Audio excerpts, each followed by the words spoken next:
Okay, so Nick Ray has the New Orleans Saints as essentially the bottom tier team, right? When we're looking at the Dolphins and the Browns and the Cardinals and the Jets, let's be honest, those teams don't even count, right? They're not actually relevant. They're not really able to do much of anything. So the actual teams at the bottom that are actually have some sense of relevancy that they can do something. The Steelers obviously were in the playoffs last year, and in the Vikings a couple years. Literally, not this past season, but the season before were with Sam Darnold and competing for the #1 seed in the NFL. We have the Saints, and you have the New Orleans Saints, essentially at the bottom, and they got hot at the end of last season. And, Nick has this category where it's like one playoff team, right? You know, each team can make the argument that maybe they will be the one to be in the playoffs. Now, I'm not saying only one of these teams will make the playoffs. I'm not trying to predict who's making the playoffs right now. I want to see the offseason play out, drafts, et cetera, et cetera. But I do think at this time that the New Orleans Saints are a bit undervalued. I've always had kind of like an eye, I've always been drawn, I should say, to some of these teams that are under-discussed and a little bit overlooked in the offseason going into the regular season. And the last 2 years, the main teams that were for me were, ironically, the Minnesota Vikings and the Washington Commanders in 24. And then this year were the Broncos and the Seahawks. And so it's worked out for all four teams so far. And right now it's like I'm feeling the Saints, man. I'm feeling the Saints. I'm a big believer in what Kel Moore has done there. And when you see the drop off from the Philadelphia Eagles, that also really shows you Kel Moore's impact even more, quite frankly. And so I was just really excited to see what Tyler Shuck has done there with Kel Moore. But before I go into the numbers and discuss this more, please, New Orleans Saints fans, do not forget to subscribe and watch the full length of the video. It is, without a shadow of a doubt, the best way to support the growth of this channel, so I can keep making the best New Orleans Saints content that I can. The Saints are a team that is, not the easiest to cover because there's not a lot of views there. And it's, when you watch the full length of the video and subscribe while watching, views go through the roof. Subscribers go through the roof. And I can't emphasize this enough. It's not about just chasing views and subscribers. I obviously want the subscribers. I obviously want the views. But it's about being able to create the content that people genuinely want to watch and discuss, so we can keep discussing all the teams and not have to worry about, is this popular? Is this not? Is this what people want to talk about? Because the audience will always be there. And ultimately, I'm just one person. It's just me. I want to be able to create the stuff that people want to watch. And I want to be able to have the freedom where it's like I'm going to make a Saints video. And I don't always have the ability, like I'm going to make a science video because it's like 17 people will watch it and it's just like, it's just tough. So if you guys can subscribe and watch the full-length video, it really, really does go a long way. But with Tyler Shuck and Kel Moore, this was actually an incredibly impressive rookie year, in about 11 games or so.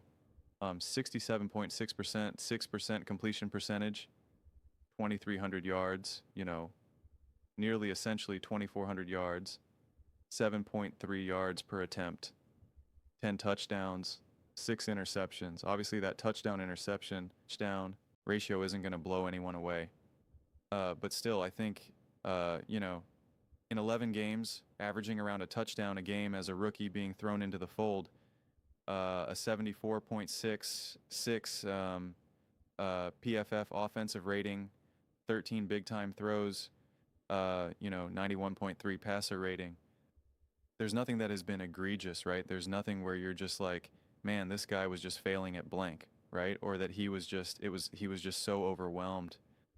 Like, when you compare them, and again, it's always tough because one, he's a rookie, and two, majority of these other quarterbacks, they played 17 games, 16 games, so you can't ever just do the game-to-home comparison. But I do find it interesting. So if you average him out for the full SE, for a full 17G game season, he would have been around essentially 3,700 yards. His completion percentage obviously would remain relatively constant. So we would have around 3,700 yards and yet have a top completion percentage out of everyone else here, higher than Matthew Stafford, right around Dak, and you know, below Drake, right around Sam Darnold, above Trevor Lawrence, above Caleb Williams, above Bo Nix, above Justin Herbert, above Baker Mayfield. So, you know, all good there.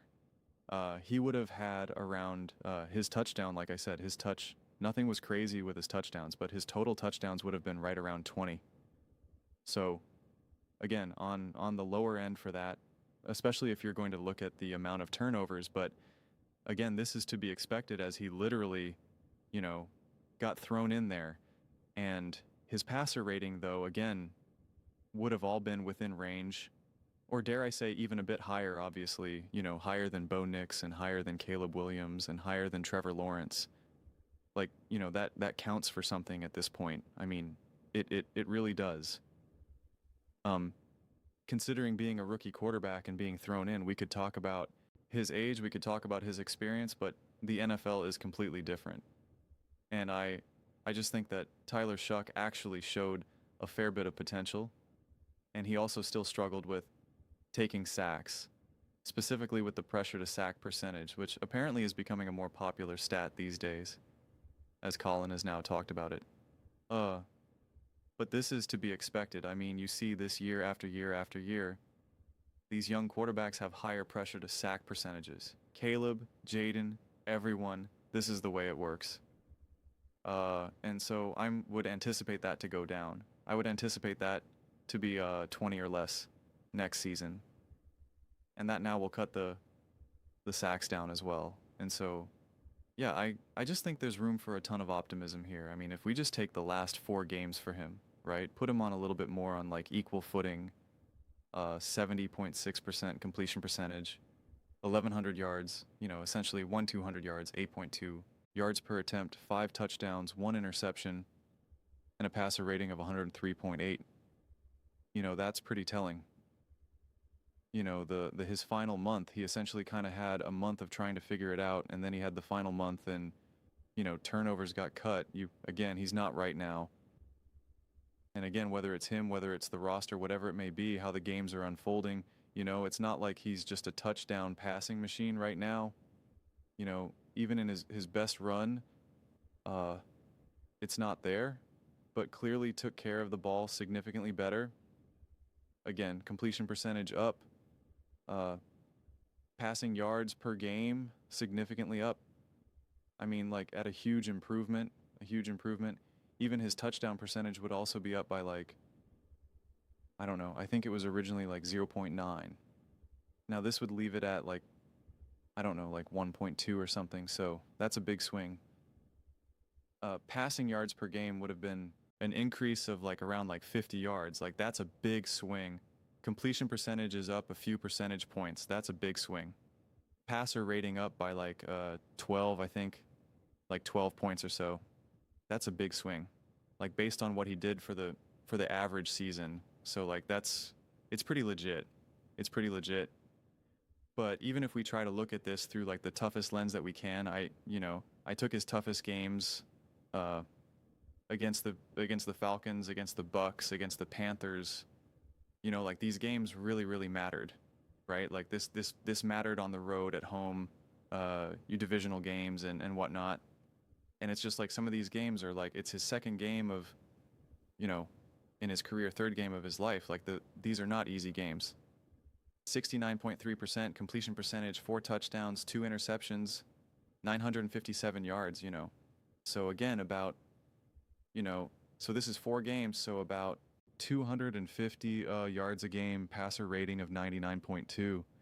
Now again, you can see the pressure sack percentage goes up even higher. So taking a fair bit of sacks.